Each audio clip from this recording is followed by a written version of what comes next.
말씀의 제목은 24절을 인용했습니다. 고린도전서 1장 24절. 오직 부르심을 입은 자들에게는 그리스도는 하나님의 능력이요 하나님의 지혜니라. 네, 고린도 교회 보낸 편지입니다.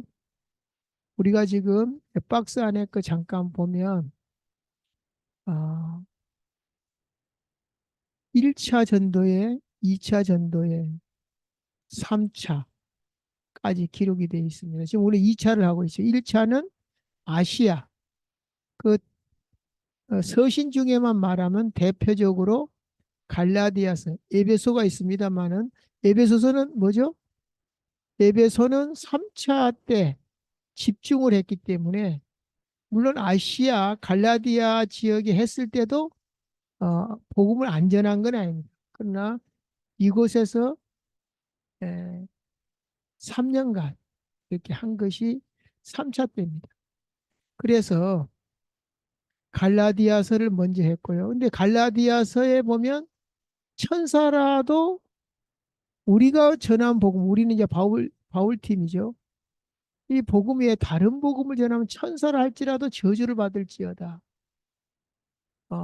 자꾸 유태인 크리스찬들이 있어요.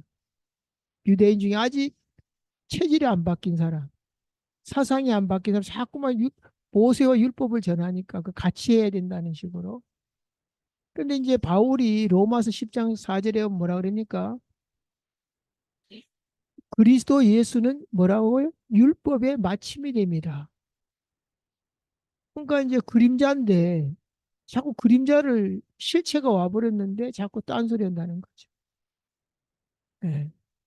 그 다음에 이제 우리가 그 다음에 갈라디아서 끝나고 빌립보선 이유는 아시아에서 복음을 전하려고 하니까 성령께서 못 전하게 하고 마게도냐 환상을 보여주면서 그리로 가게 했습니다. 그래서 어, 그 다음에 이제 데살로니가 설을 우리가 했죠. 데살로니가의 특징은 뭐라 그랬죠? 종말론, 예수님의 재림, 휴거. 휴거는 공중에서 만나는 거죠. 에, 이제 그것이 이제 현실에서 대충 살고 그런 뜻이 아닌데 일하기 싫은 사람들, 아이고 뭐 죽어버리면 좋겠다 이런 사람들은 그냥 그러한 말로 자꾸 어지럽게 했어요. 그거는 이제 사실은 이따가 나오겠습니다만은 참 소망을 가지란 얘기인데 엉뚱하게 이제 그런 문제로 데살로니가서를 썼습니다. 이어서 이제 그 아덴을 지나서 고린도로 왔습니다. 그러면 우리가 하나님의 말씀을 그 모세 때 한 얘기 아니야? 그 사도 바울 때 한 얘기 아니야? 뭐 지금 그것이 무슨 상관이야? 라고 말할 수 있겠습니다만은 거기에 대한 이제 의구심이 생기면 에, 걸림돌이 됩니다. 그래서 이 부분을 좀 풀어보겠습니다. 하나님은 어떤 분이냐? 과거, 현재, 미래에 묶여 있는 분이 아니죠. 과거, 현재, 미래란 것은 역사 세계 이름, 역사 세계. 근데 하나님 역사 밖의 세계인데요. 벌써 역사 세계를 만들기 전에 계획을 가지고 태초에 하나님이 천지를 창조하시니라 그랬어요. 그래서 요한복음의 태초는 역사 밖의 태초를 얘기하고 창세기 1장 1절은 이제 역사 세계의 태초를 얘기한다고 그랬습니다. 아, 그래서 과거, 현재, 미래에 묶이지 않고 역사하시고 또 어, 하나님의 말씀 살아있는 말씀이다. 히브리서 4장 12절. 또 히브리서 13장 8절에 예수 그리스도는 어제나 오늘나 영원토록 동일하다.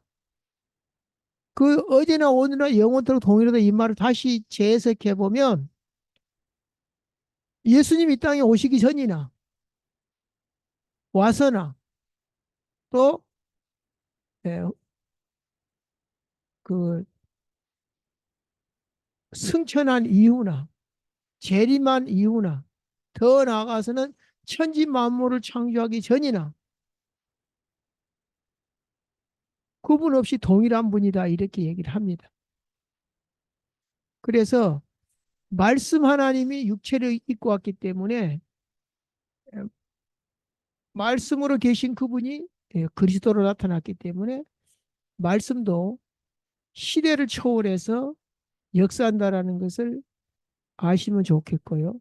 그런데 이제 다행히 신명기 29장 29절에 뭐라고 말합니까? 감추어진 일은 우리 하나님 여호와께 속하였나니 이거는 뭐죠? 하나님의 주권 아직 감추어졌다 그랬죠. 근데 또 나타난 일은 그랬습니다. 하나님의 말씀이 감추어져 있는 게 있고 나타난 게 있다 이 말이죠. 이는 영원히 우리와 우리 자손에게 속하였나니 왜 그런 말씀하시죠? 이는 이유입니다. 우리에게 이 율법의 모든 말씀을 행하게 하려 하십니다. 자, 행해야 될 것들은 나타났다 이거죠. 예를 들어서 7대 절기라든지 뭐 5대 제사라든지 이런 것들은 나타났죠.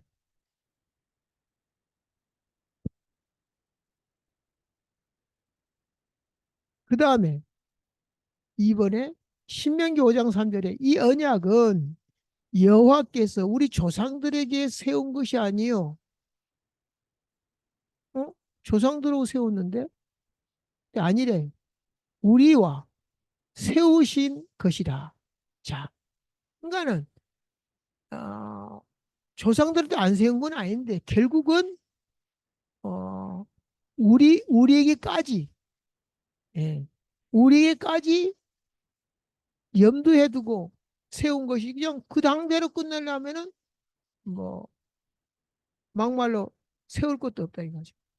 더 구체적으로 더 한 발자국 나아가서 29장 14절에는 뭐라 그럽니까? 너희에게 뿐만 아니라 응? 오늘 우리 여기 오늘 우리와 함께 있지 아니한 자 이거 뭐죠? 우리에게 있지 않대요. 그러니까 그냥 문자적으로는 미래인데요. 더 구체적으로 말해봐라 했을 때 유대인들만 아니라 예수님이 오시면 이방인에게까지 염두에 둔 말이다. 그러니까 하나님의 말씀에 대한 것을 전체적인 게 지도도 일부만 알면은 오리무중이 될 수가 있어요. 전체를 알고 어느 지역을 갔을 때 다른 것처럼 우리가 지금 전체를 알자 이 말이죠. 그리고 이 말씀에 대해서 신명기 30장 6절에 내 마음과 내 자손의 마음에 할례를 베푸사. 자, 여기 4절에 보면 깨닫는 마음, 깨닫는 눈, 깨닫는 귀는 아직 너에게 주시지 아니했다 이렇게 얘기합니다. 근데 이게 마태복음에 나오거든요. 너희가 왜 보고도 못 보냐 이랬을 때 눈이 있어도 보지 못하고 귀가 있어도 듣지 못하고 이 나오거든. 예수님 말씀하시거든요. 근데 이게 벌써 모세 때 한 얘기예요. 그럼 언제 깨닫는 마음과 눈과 귀를 주냐 했을 때 신명기 30장 6절에 보면 나옵니다. 내 마음과 내 자손에 이제 그때 당시는 마음의 할례가 아니에요. 육체의 할례입니다. 근데 마음의 할례는 언제죠? 성령이 오셔야 돼요. 그때 베풀면 너로 마음을 다하여 뜻을 다하여 내 하나님 여호와를 사랑하게 하사 너로 뭐요? 생명을 얻게 하실 것이라 성령이거든요. 그 에스겔서 36장 26절에는 새 영으로 우리를 새 영을 부어 주시겠다고 합니다. 자, 여기 마음의 할례는 뭐죠? 아까 생명을 주는 건데 생명은 뭐가 주죠? 성령이 줍니다. 그래서 은혜의 단비라 그랬어요. 이른 비 늦은 비. 이른 비는 가을에 옵니다. 우리식으로 우리는 가을에 추수하는데 거기는 가을에 파종을 하기 때문에 이른 비가 나 그때 초신자 때 헷갈렸는데 가을에 늦은 비지 추수해야 되니까 그건 이제 우리나라고 우리도 이제 우리나라도 보면 보리나 밀은요 가을에 심어요. 못 추수하고 그리고 다음 해 봄에 거둬요. 그러니까 그렇기 때문에 이제 이른 비는 가을이고 늦은 비는 봄입니다. 그러니까 적당하게 주셔서 그 아직 신명기는 뭐죠? 아직 가나안 땅 안 들어갔어요. 이 사람들이 어디에 살다 나왔죠? 애굽 나일강에서 물이 넘쳐나는 데서 범람하는 데서 농사를 지었어요. 근데 이제 저기 가나안 땅에 들어오면 천수답이라 하늘에서 비가 와야 돼. 그러니까 하늘을 쳐다보고 하나님의 은혜를 힘입어서 그냥 은혜 받고 하나님 역사하시면 홍수도 안 나고 적당히 주신다 그랬어. 이제 그런다고 볼 때 아직 성령이 오지 않을 때 벌써 이 말씀을 하셨다라는 것은 뭐죠? 벌써 역사 밖에 계신 분은 미래까지 다 그리고 아까 말씀드린 대로 우리와 함께 여기 있지 아니한 자들에게까지라고 말했습니다. 그래서 토탈을 내보면 5번에 영원한 메시지 누구요? 예수 그리스도. 그분이 오셔야만이 창세기 1장 27절 28절이 회복이 됩니다. 하나님의 형상 27절이죠. 그리고 시대적인 메시지는 뭐냐? 지금 오순절과 나팔절 사이에 우리가 살고 있거든요. 오순절에 뭐가 왔죠? 성령이 오셨죠. 나팔절은 예수님 재림한 거거든요. 심판. 그럼 그 사이에 오직 성령이 너에게 임하시고 너의 권능을 받고 땅 끝까지 세계복음하죠. 자, 이렇게 하나님은 우리에게 방향, 제시를 다 해줬습니다. 그런데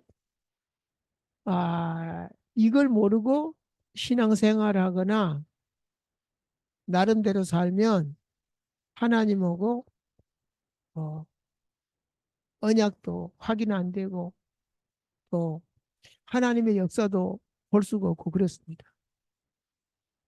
자, 그래서 세계복음화 메시지는 본부와 함께 가려면 본부의 흐름, 본부의 메시지를 타면서 강단도 그 흐름과 방향을 보면서 원네스를 이루면서 가는 것입니다. 이게 개교의 역할입니다.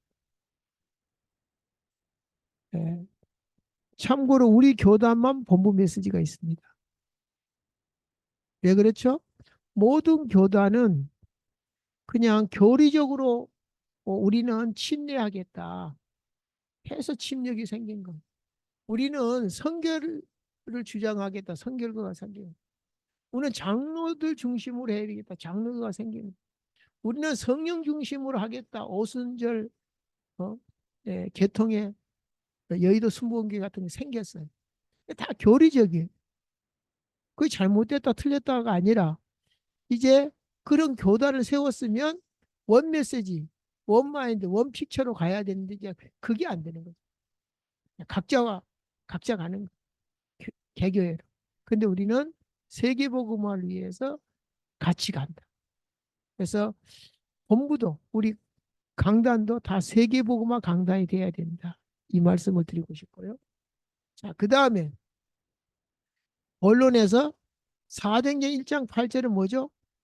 이거 사도 바울은 이때 없었어요. 이때는 막 예수 믿는 사람도 핍박을 때니까. 그런데 사도 바울은 이 말씀을 제대로 이행하신 분. 오직 성령이 너희에게 임하신 너희 권능을 받고 땅 끝까지 내 증인되리라.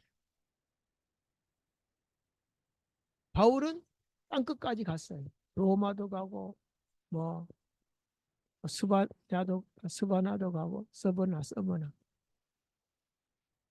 스페인을 얘기하죠. 자, 그런데 이 말씀이 뜬금없이 나온 게 아니고 애초에 천지 만물을 창조할 때 뭐랬죠?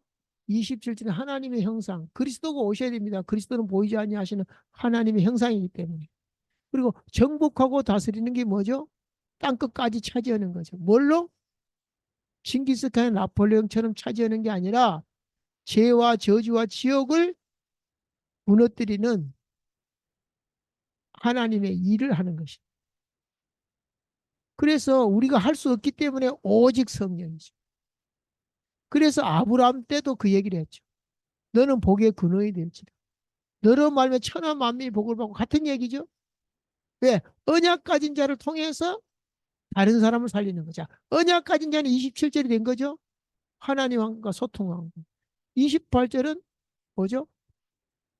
주위의 사람들, 세계 사람을 살리는 거니까 너로 말미암아 큰 민족을 이루고 민족 복음하죠. 천하 만민이 너로 인해 복을 받고 세계 복음하잖아. 그리고 이사야 60장에는 빛 대신 그리스도가 나오죠. 이 빛이 임하면 여호와의 영광이 임했고 이 빛으로 온 땅의 어두움과 열왕이 흑암 속에서 내 빛으로 나올 것이라고 했어요. 그래서 우리 개인이 됐든 교회가 됐든 빛이 빛 되면 복음이 복음 되면 예수님이 그리스도 되면 이게 되는 것입니다. 그래서 예수님 당시 뭐라 그랬습니까? 아버지께서 나를 보내신 것 같이 나도 너희를 보낸다. 요한복음 20장 21절. 근데 너희 힘으로 안 되니까 성령을 받으라. 22절. 그렇게 되면 23절에 뭐라 그랬습니까? 누구의 죄든지 너희가 사하면 사해질 것이요. 그대로 두면 그대로 있으리라 그랬거든요. 엄청난 이 제사함의 권세는 바리새인과 서기관들이 시비 걸 정도 했거든요. 신성 모독죄라고. 근데 그걸 우리에게 줬어요. 엄청난 거죠. 자, 유태인들은 아직도 이걸 모르고 있어요. 그래서 사도행전 1장 8절은 뭐죠? 온 유대와 아니 예루살렘과 온 유대와 3장에 보면 예루살렘 성전 미문이 아니라 안진병이를 일으켰어요. 어디서 시작됐죠? 마가다락방에서. 예루살렘 교회에서 시작되었죠. 그래서 온 유대와. 근데 이제 사마리아와 그랬거든요. 8장에 보면 빌립비사가 가서 완전히 그 성에 난리가 나버렸어요. 막 귀신이 떠나가고 중풍병자가 나왔고 막 별일이 다 있나. 그러니까 성령이 주도적으로 한 거죠. 그런데 이제 우리는 2차 지금 13장 1절부터 이제 이게 1차 여행이었거든요. 19장에 이제 에베소가 3차입니다. 근데 우리는 지금 2차를 하고 있어요. 2차 선교에. 그것이 바로 2차, 1차 때부터 땅끝까지가 시작된 거죠. 그래서 바울은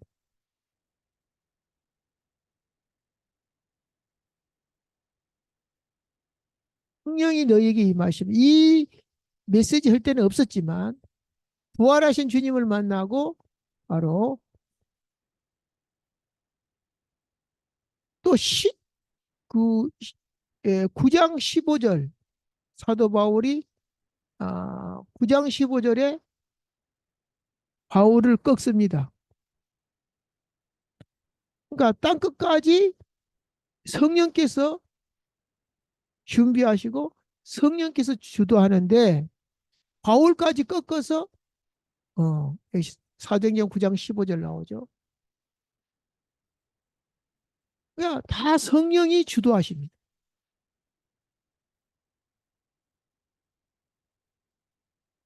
19장 21절은 이제 뭐 아까 말씀드린 대로 이제 아시아죠. 3차인데 그 아시아의 제일 큰 교회, 중심 교회가 바로 에베소입니다. 에베소에서 3년 동안 큰 역사가 일어났어요. 거의 다 복음을 안 들어본 사람이 없을 만큼 전 지역에 복음 전파 후에 뭐라고 말했냐면 이후에는 내가 로마도 보아야 하리라 그랬어요. 그런데 이제 23장에 보면 이제 잡혔어요. 이제 대부분 말렸거든요. 잡히면 당신 이렇게 수족이 묶이고 끌려간다. 그때 바울이 뭐 너희는 왜 나 마음을 괴롭게 하냐? 나는 상관이 없다 해가지고 잡혀가지고 이제 아직 로마로 출발은 안 했고 이제 잡혀서 막 군중들이 난리가 났어요. 근데 이제 바울이 이때 머리를 썼어요. 그 부활을 인정하는 팀이 있고 사두개인 얘네들은 부활이 없다 그랬거든. 그러니까 바울이 뭐라 그랬냐면 나는 예수님의 부활 때문에 내가 이 논란의 중심에 섰고 심판을 받는다 이러니까 쫙 두 패로 나눴어요. 정치란 것은 너 누구 편이야 이거잖아. 너 부활 믿어? 너 안 믿어? 이렇게 돼버린 거예요. 그때 이제 막 바울이 양쪽에서 막 이 찢길 위험이 있어가지고 천부장이 백부장을 시켜서 이제 에, 보호를 합니다. 그때에 그날 밤에 주께서 바울 곁에 서서 그럽니다. 자, 바울이 한 말 그대로 네가 로마에도 보아야 하리라. 바울이 한 말 그대로 그날 밤에 주께서 바울 곁에 서서 자, 27장 24절은 뭐냐? 여기는 이제 로마로 이제 제수로 가던 도중에 유라굴라라는 광풍을 만나가지고 바울 말보다 선장과 선주의 말을 더 듣고 그냥 출발했어요. 분명히 바울이 그 얘기를 했는데도. 그래서 먼저 파선 직전에 이제 목숨까지 지금 이제 위태롭게 되었고 또 뿐만 아니라 이 제수들이 도망가게 되면 이 로마 그 군인은 책임을 져야 되기 때문에 다 죽이자 막 이렇게까지 나왔어요. 왜? 배가 파손될 것 같으니까. 그때 이제 바울을 보호하려고 죽이지 말자 이제 이렇게 결론이 났어. 근데 바울이 그때 뭐라고 얘기하냐? 어젯밤에 하나님의 사자가 내 곁에 서서 너희들 생명에는 지장이 없겠고 다만 이 배뿐이래. 뭐 이렇게 얘기를 했어. 그때 뭐라고 말했냐? 하나님의 사자가 어젯밤에 내 곁에 서서 네가 가이사 앞에 서야 하리라 이렇게. 자, 지금 그래서 이제 어디죠? 아, 19장까지 얘기했거든요. 오늘은 18장이죠. 고린도 교회. 여기서는 18장 5절에 보면 바울이 하나님의 말씀에 붙잡혀 유대인들에게는 유대인에게 예수는 그리스도라 밝히죠. 복음을 정확히 복음이 뭐냐? 너희가 십자가 못 박은 예수가 바로 그리스도다. 얘네들은 뭘 기다리고 메시아 그리스도를 기다리고 있는데 아니라고 죽였거든요. 그리고 고린도에서 일어난 일, 또 방해꾼들이 왔죠. 그때도 밤에 주께서 바울에게 말씀하시되 내가 너와 함께 있으니 어떤 사람도 너를 대적하여 해롭게 할 자가 없을 것이다. 그 이유는 이 성에 내 백성이 많은 이 성에 내 백성이 많기 때문에 예, 담대하라고 얘기합니다. 8절에는 하나님의 말씀에 붙잡혀 18장 9절에는 밤에 주께서 바울에게 말씀하시되 이 성중에 내 백성이 많음이라 했는데, 그렇기 때문에 어떤 사람도 너를 대적할 자가 없다 그랬어. 자, 그럼 마지막 3번에 보면 이 고린도서를 쓰게 된 계기가 11절입니다. 내 형제들아, 근로의 지편으로 너에게 대한 말이 내게 들리니. 그런데 들어보니 지금 여기 몇 가지가 나왔죠? 한 10가지가 나왔죠, 대략. 분쟁, 음행, 성도 간의 소송, 개, 결혼 문제와 금욕주의자들, 또 우상에 대한 재물에 관해서, 또 사도권에 대해서, 또 남자와 여자의 관계, 또 성만찬에 대해서. 이걸 이제 한꺼번에 할 수 없기 때문에 은사와 사랑, 그리고 부활까지 하나씩 다뤄보는데, 오늘은 이제 분쟁에 관한 것만 하고 끝을 내겠습니다. 자, 오늘날도 이 10가지를 나열했는데요. 이런 문제로 실천 신학의 중요한 요소를 제공하고 있습니다. 실천 신학의 중요한 요소들을 제공하고 있기 때문에 사역자들은 이 서신서를 지표로 삼으면 좋습니다. 왜? 구체적으로 답을 주고 있거든요. 당시 발달된 그리스 철학, 예, 이원론이었거든요. 이원론은 뭐냐면은 정신세계와 물질세계. 이로 인해서 영향받은 그 단체가 영지주의, 그노시스즘이라고 그러는데, 이런 것들이 이제 이단의 배경이 되기도 하죠. 그러면 그노시스즘이 뭐냐, 영지주의가 뭐냐 했을 때, 이데한 영혼은 이데야, 몸은 감옥입니다. 그러니까 이 영혼이 감옥에 갇혀 있는 거예요. 네, 이원론입니다. 그런데 이것을 해방하는 길이, 그 매개가 지식이고 철학이기 때문에 이제 영지주의라고 그랬어요. 자기들의 방식으로 이제 받아들여요. 그래서 우리는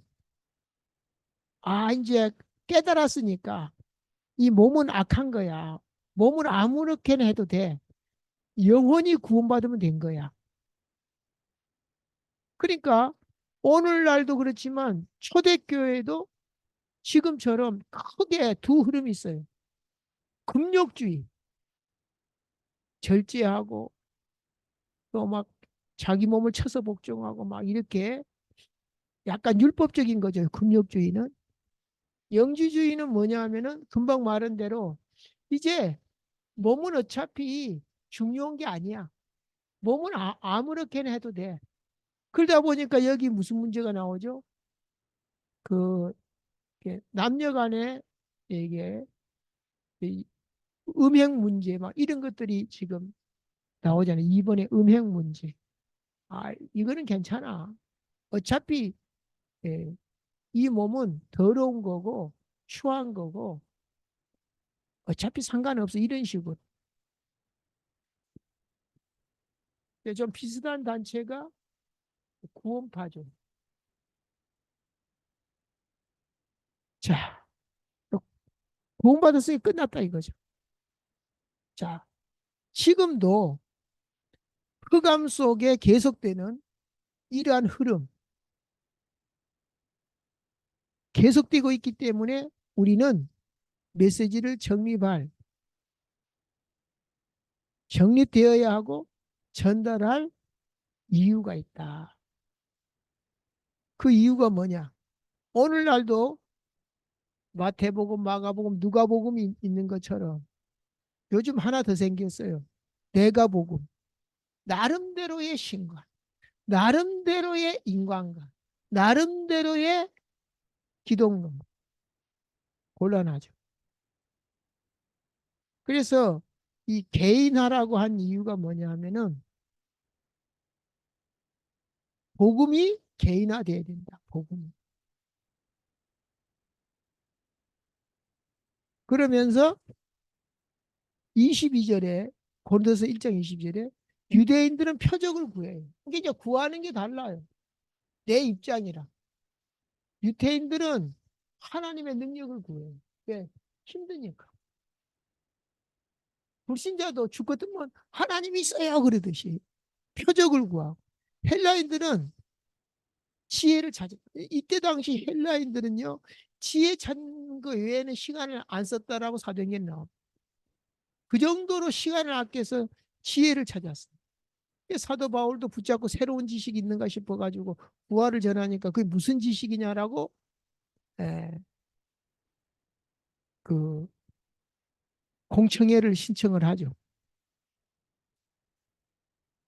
그 그런데 우리는 십자가에 못 박힌 그리스도를 전하니 유태인에게는 거리끼는 것이요. 자기들이 지금 그리스도를 기다리고 있는데 못 박힌 게 누구 때문에 못 박혔어요? 그게 거리끼는 거죠. 왜 그래? 이런 식으로. 이방인에게는 되게 미련해. 지금 이제 알라신을 믿는 모슬렘, 무슬림이라고도 하죠. 아, 거기서는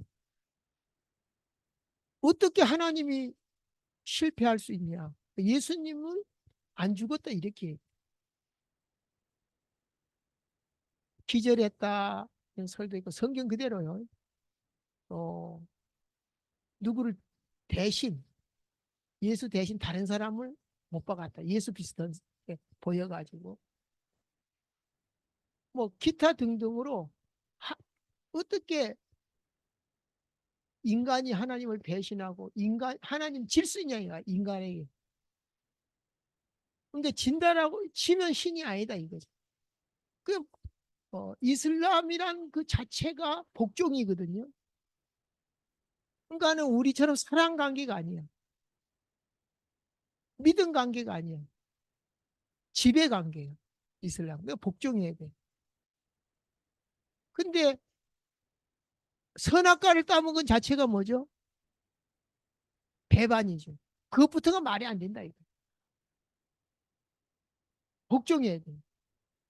그런데 성경은 배반하는 일이 많이 나타나니까 어떻게 하나님이 이렇게 무능하냐 이렇게 얘기를 합니다. 그러니까 하나님의 사랑은 하나님의 사랑은 뭐죠? 우리 인격적 관계라 근데 인격적 관계란 말은 사랑할 수 있는 사이입니다. 그러면 사랑을 하려면 대등해야 돼. 솔로몬과 술라미 여인이 감히 비교 자체가 안 되는데 사랑을 해요. 그건 뭐냐면 하나님과 우리 간의 그 사랑을 지금 보여주는 거거든요. 그리고 묵시라 그러죠. 계시라 하기도 하고. 그렇게 해서 보여줍니다. 말도 안 되는데 사랑을 해요. 긍휼을 입어요. 그게 구원입니다.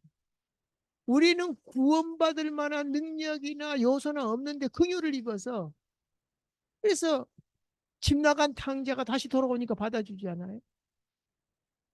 선악과를 따먹어도 다시 그만큼 대등한 관계를 해야 사랑이지. 만약에 대등하지 않으면 그러면 술라미도 창녀 취급받는 거예요. 대등한 관계가 아니기 때문에. 그러니까 뭐가 이해야 되냐면 거룩하게 함을 입은 자와 거룩하게 하신 자와 하나에서 났다. 형제라 부르기를 부끄러워하지 아니하시고 이 자체가 대등한 거야. 말도 안 돼. 근데 성경은 그렇게 기록하고 있어요. 그러니까는 그것을 깨달을 만큼 성령이 역사해야 된다는 거죠. 말도 안 되는 일이 벌어진 거예요.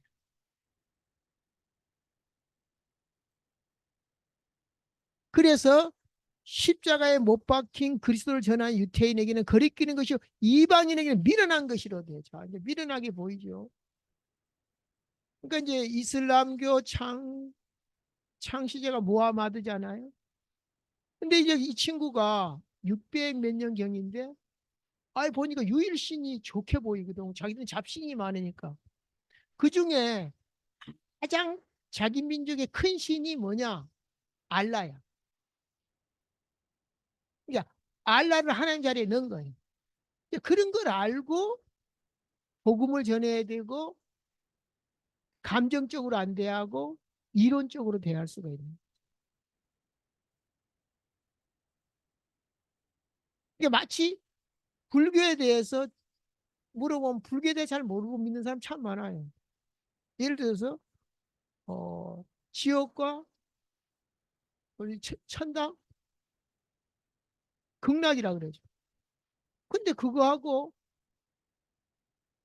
윤회설하고 안 맞아 앞뒤가. 또 어, 하여간 어떤 사람은 종교가 아니고 철학이라는 사람도 있고. 왜? 네, 깨달은 게 부처니까. 깨달음의 종교다. 천국 지옥 없어. 그러니까 철학이라고 말하는 사람도 있고. 또 신격화하면 종교가 되는 거죠. 그러니까 이게 막 답이 없어요. 어쨌든 어, 이 이방인에게는 미련한 것이야. 자기 수준으로 이걸 이제 끌어들이다 보니까. 근데 사도 바울은 뭐라 그러니까 24절에 오직 부르심. 오늘 제목이죠.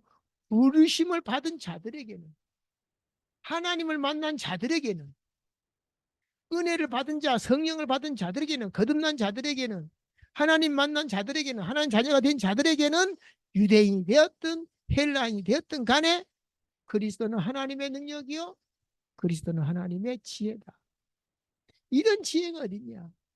어느 정도 지혜냐? 우리 인간의 지혜로 구원을 받을 수 없기 때문에 전도에 미련한 것으로 이랬단 말이죠.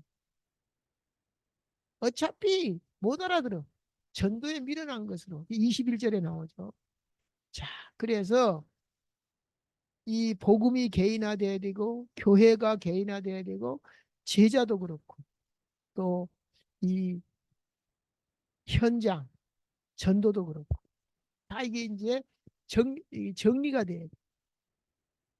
그 어디는 하늘나라. 자, 그래서 이 정리시키는 과정에서 갈라디아에서는 천사라도 다른 복음을 전하면 저주를 받을 것이다. 빌립보서에서는 그들은 로마 시민권에 대한 자부심이 많았어요. 예, 빌립보에 퇴역 장교들이 많았기 때문에 로마 시민권 가진 사람들이 많았어요. 그러나 우리의 시민권은 하늘에 있는지라 그렇게 말합니다. 그 다음에 그 정도가 아니다 이거죠. 하늘의 시민권도 가봤어 뭐 이런 식으로 지금 하나님의 통치를 받는 것을 체험 못한 사람은 그런 식으로 했어요. 하나님의 나라 여기 있다 저기 있다 네 마음속에 있다고 했지만은 그거 체험 안 된 사람들 가봤어 이렇게 말합니다. 그래서 21절에 뭐라 그럽니까? 그는 만물을 자기에게 복종하실 수 있는 자의 역사로 자 만물을 마음대로 할 수 있는 그 능력으로 그 역사로 우리 낮은 몸을 자기 영광의 몸의 형체와 같이 이건 뭐죠? 부활입니다. 자기 영광의 몸 예수님의 부활이죠. 그런 형체로 변하게 하시리라. 그래서 정확히 말하면 우리의 영혼만 구원받은 것이 아니라 우리 육체도 부활까지가 구원입니다. 할렐루야. 부활까지. 자, 그 다음에 이제 데살로니가 교회죠. 아까도 말했다시피 뭐 휴거는 공중 재림, 공중에서 만난다. 그때 한번 말했죠. 이 재림에 대해서 뭐 전천년설, 후천년설, 뭐 무천년설 얘기한 적 있죠. 이런 것들에 대해서 지금도 많은 사람들이 많은 설을 가지고 있습니다. 그러나 분명한 사실은 전천년설이든 후천년설이든 무천년설이든 재림하고 심판하는 것은 동일합니다. 그러면 그것하고 혼란을 주라는 것이 아니라 참 소망. 어떤 소망? 예수님의 영광의 몸처럼 이런 휴거, 이런 공중재림 이런 것에 소망을 가지라는데 자꾸 오용해가지고 뭐 그럼 우리 뭐 예수님 재림은 뭐 별거 없잖아 막 이러면서 대충 살자 그런 식으로 가면 뭐 이게 이제 이단들이 써먹는 거죠. 다 재산 팔아. 그때 한번 그런 적이 있어. 1900 뭐 얼마에 몇 년도에 예수님 곧 재림하니까 못된 놈 자기는 적금 들어놓고 교주는. 자, 이런 일이, 그래서 아까 제가 그 말했죠. 지금 실천 신학의 중요성의 요소들이 많이 들어있다고. 그래서 마지막 4번 보면은 이제 고린도 교회죠. 여기 보면 이제 루디아, 야손, 브리스가가 나옵니다. 이렇게 확립된 사람들이 그 지역의 리더가 돼서 이 사람들 중심으로 이제 교회가 뻗어나가는 중에 바울이 계속 편지를 쓴 겁니다. 상황 따라서. 근데 이제 고린도에 이제 아까 우리 빨간 글자 있죠. 이 3장까지 보면 분쟁이 뭐 바울파, 게바파, 게바는 바울파죠. 아볼로파 막 이런 것으로 막 이상하게 되니까 편지를 썼어요. 어찌 그리스도가 나뉘었냐? 나눌 수 있냐? 이렇게 말합니다. 언제 바울이 너희를 위하여 십자가에 못 박혔냐? 너희가 바울의 이름으로 세례를 받았냐? 이렇게 반박을 합니다. 그러면서 1장 17절부터는 뭐라고 말합니까? 그리스도께서 나를 보내시면 세례를 베풀게 함이 아니다. 오직 복음을 전하게 하려 하심이로되 말의 지혜로 하지 아니하면 그리스도의 십자가 헛되지 않게 하려 합니다. 2장 1절에 거의 같은 맥락이죠. 지혜로운 말로 아니하고 뭐요? 아름다운 말로 아니하였나니 이는 내가 그리스도 예수 그리스도와 그가 십자가에 못 박힌 것 외에는 아무것도 알지 않기로 작정했다. 작정했다. 왜 이런 표현까지 썼을까요? 아덴에서 이제 그 철학자들이 많다 그랬잖아요. 철학의 도시잖아요. 그러니까 이제 바로 고린도로 오기 전에 그 제자들을 기다렸어요. 사도 바울이. 기다리다가 속이 상했어요. 왜냐하면은 알지 못하는 신이라고 해서 또 이렇게 재단도 만들어놨어요.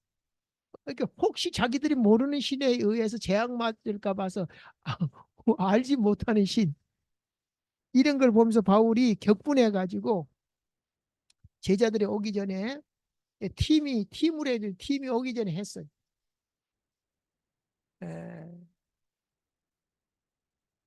자신의 지성 공부 많이 했거든요. 그 지성으로 복음을 전했지만 결과가 미미했어요. 아덴이라는 말은 아테네거든요. 철학의 도시. 그래서 고린도에서는 말이 바뀌었어요.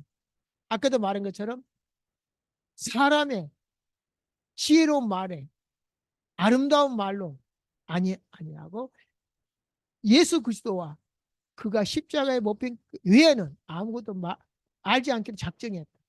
무식해서 그런 게 아니죠. 아예 그렇게 작정을 했어. 그래서 마지막 이게 24절 바뀌었네요. 요구하고 24절에서는 뭐라 그러니까 다시 한번 아까도 말했습니다만 유대인은 표적을 구하고 헬라인은 지혜를 찾으나 우리는 십자가에 못 박힌 그리스도를 전하니 유태인에게는 거리끼는 것이 이방에 미련한 것이로되 오늘 제목 오직 부르심을 받은 우리에게는 유태인이 되었던 헬라 상관없이 그리스도는 하나님의 능력이요 하나님의 지혜니라 그랬어요. 좋으신 하나님 감사합니다. 오늘 또 우리가 부르심을 입은 자로서 이 말을 듣게 하시고 알게 하시고 깨닫게 하신 것을 감사드립니다. 이 사도행전 1장 138로 날마다 승리할 수 있도록 모든 문제 1절에서 끝난 그리스도. 지금 무엇을 해야 되겠냐? 그 기준이 하나님의 나라. 부활하신 주님과 동행. 그러면 앞으로 받을 응답 표준이 뭐냐? 사도행전 1장 8절. 오직 성령, 오직 권능, 오직 증인, 땅끝까지. 이 복을 우리에게 주셨사오니 이 시대적인 영원한 언약 그리스도뿐만 아니라 시대적인 언약을 붙잡고 하나님과 우리 주님과 함께 마음껏 누리고 세계복음을 할 수 있도록 역사해 주시되 영력과 지력과 체력과 경제력을 더하여 주시옵소서. 우리의 모든 죄를 해결하신 그리스도 예수 이름으로 축복하고 기도하옵나이다.